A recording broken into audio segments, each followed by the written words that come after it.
Olá! Hoje a gente vai mergulhar num dos textos mais misteriosos e profundos que existem, o Zohar. É um livro que não foi feito para ser simplesmente lido, mas sim decifrado, e que nos convida a enxergar o próprio universo de um jeito, nossa, totalmente diferente. E se? Essa é a pergunta que o Zohar joga logo de cara. E assim, não é uma pergunta para a ciência responder, é mais como uma chave mística. É um convite para a gente imaginar que essa realidade que a gente conhece é, na sua essência, uma linguagem divina, só esperando para ser decifrada. Bom, para a gente entender isso, primeiro a gente tem que saber o que é o Zohar, afinal. A palavra quer dizer esplendor ou brilho. E não é um livrinho de história qualquer, não. Ele é um guia para ler a Bíblia não como um registro do passado, mas como um código cósmico, onde cada palavra, cada letra, pulsa com um significado oculto. Essa citação pega bem no coração da cosmologia do Zohar. A criação não começa com um Big Bang de matéria, sabe? Começa com uma emanação de um único ponto de luz divina, um esplendor, que vai se desdobrando e construindo a própria estrutura da existência. E é aqui que a coisa fica fascinante de verdade. Se o universo é um texto, então as suas partículas fundamentais não são os átomos, mas sim as letras do alfabeto. E elas não são só símbolos no papel, elas são forças cósmicas com vontade própria e tudo. Imagina só a cena, tipo um tribunal divino. Antes do faça-se a luz, as próprias letras vão lá, uma por uma, defender o seu caso, argumentando por que deveriam ser a ferramenta principal para criar o universo. É uma história que dá vida à própria linguagem. A letra Yod, por exemplo, é a primeira letra do nome divino. Parecia a candidata perfeita, né? Mas o Criador responde que ela é sagrada demais. A santidade dela já é tão parte do divino que ela não pode ser usada como ponto de partida para o mundo material. Aí chega a vez da Tet, a letra que está ligada à palavra bom. Poxa, um bom começo, certo? Mas o Criador a recusa, explicando que a bondade que ela representa é uma bondade oculta, interna. A criação precisava de um começo que se mostrasse para o mundo. E a Tzade, que é a letra da justiça. O Zohar explica que ela também precisa ficar escondida. A forma dela simboliza os princípios masculino e feminino de costas um para o outro, e eles precisam esperar o momento certo para se revelarem frente a frente. O ponto crucial de toda essa história não é para a gente ficar torcendo por uma letra, é para mostrar um jeito de interpretar as coisas.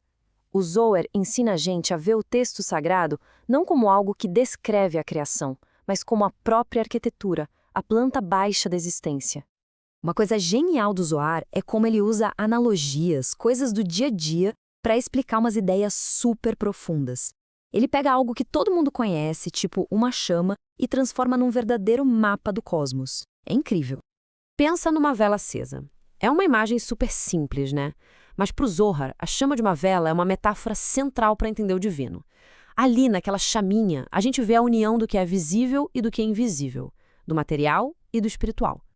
A chama tem duas partes, e cada uma delas representa um aspecto do divino. A luz branca, aquela parte mais brilhante lá em cima, é o aspecto transcendente, aquilo de Deus que a gente não consegue conhecer. Já a luz mais escura, na base, que toca o pavio, é o aspecto que se conecta com o nosso mundo físico, que se apoia nele. E aí que está a grande sacada. Assim como a chama, a realidade é um todo unificado. Existe uma dimensão espiritual, oculta, e uma dimensão física, manifesta. Não são duas coisas separadas, mas dois lados da mesma moeda, sabe? Uma única existência, completa. Ok, mas e a gente? Onde a humanidade entra nessa história toda? De acordo com o Zohar, cada pessoa não é só um espectador. A gente está no centro do palco de uma luta cósmica que acontece tanto dentro da gente quanto no universo ao redor. O Zohar ensina que a vida é influenciada por duas inclinações espirituais. E não é aquela coisa de bem contra o mal de filme, não. São forças mais sutis que moldam nossos pensamentos, sonhos e ações. O Zohar descreve a influência do espírito de impureza de um jeito muito concreto. Ele fala, por exemplo, que essa força desce sobre o mundo à noite, o que faz dos nossos sonhos um campo de batalha espiritual, e conecta isso com atos físicos, como a importância de lavar as mãos ao acordar, para se purificar para o novo dia. Isso aqui muda tudo, né? A importância das nossas escolhas vai para um nível cósmico. Cada ato, por menor que seja, não acaba em si mesmo. Ele manda ondas através de diferentes reinos espirituais, convidando certas energias para o nosso mundo. No final das contas, a grande mensagem é essa: a gente não está aqui só de passagem. As nossas escolhas morais moldam ativamente o equilíbrio espiritual do universo. Cada um tem o poder de atrair luz ou escuridão para o mundo com suas ações. Isso tudo nos leva ao que seria o nosso propósito final, segundo o Zohar. Não só ser bom, mas participar ativamente na cura e na unificação de toda a realidade. Olha que imagem poderosa! Um ato que parece simples, estudar um texto de madrugada, se transforma num evento místico gigantesco. Não é só um exercício intelectual, é um ato que constrói uma ponte entre os mundos, que atrai a presença divina para cá, para a Terra. Essa citação amarra tudo perfeitamente. Agir com retidão não é só para benefício próprio. Funciona como um canal, uma ponte, que permite que a bênção e a energia vital divina fluam para o nosso mundo, curando, sustentando e unificando tudo.